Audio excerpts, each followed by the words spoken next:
Mika toko voalohany.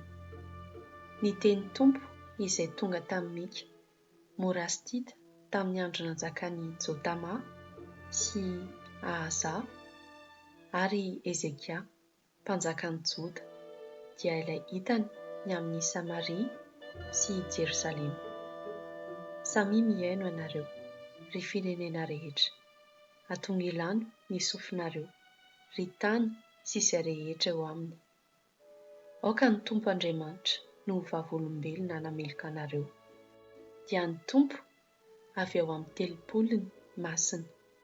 Fa indro ny Tompo miala avy ao amin'ny fitoerany ary midina ka mandihy ny havoana amin'ny tany.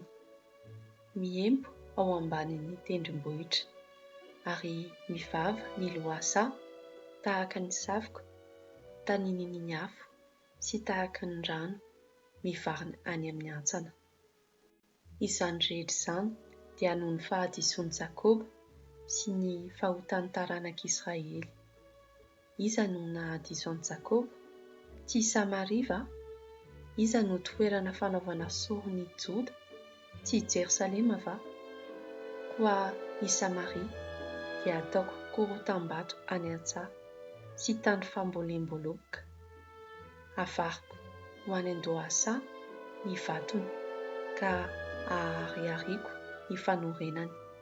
Ho torotoroina ny sampin'ny voasokotra rehetra ary ho dorana amin'ny afo ny karama malotony rehetra, sady ho fohanako ny sampiny rehetra satria karama malotony vehivavy janga no nanangonany ireny. Ary hody ho karama malotony vehivavy janga indray ilay izy.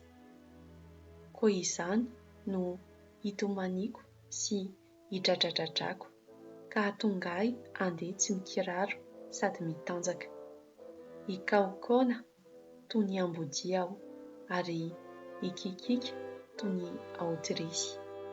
Fa tsy azo sitranina ny ferin'i Samaria, miatra amin'ny Joda izany ary mahatratra ny vavahadin'ny oloko aza dia any Jerosalema.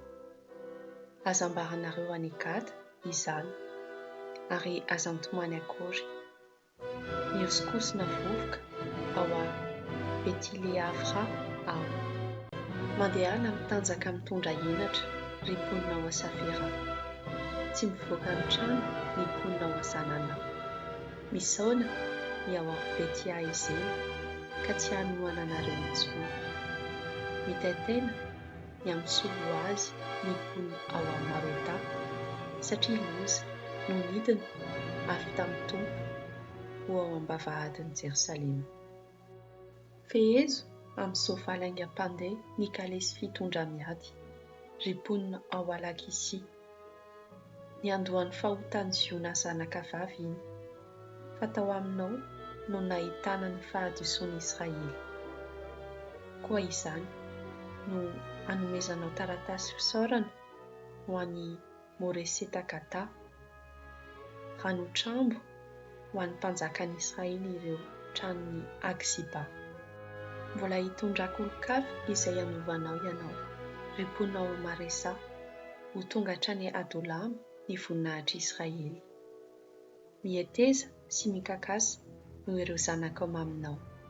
Alehibe azo ny solanao ho toy ny any voatoro fa lasa kobaby lavitra anao izy.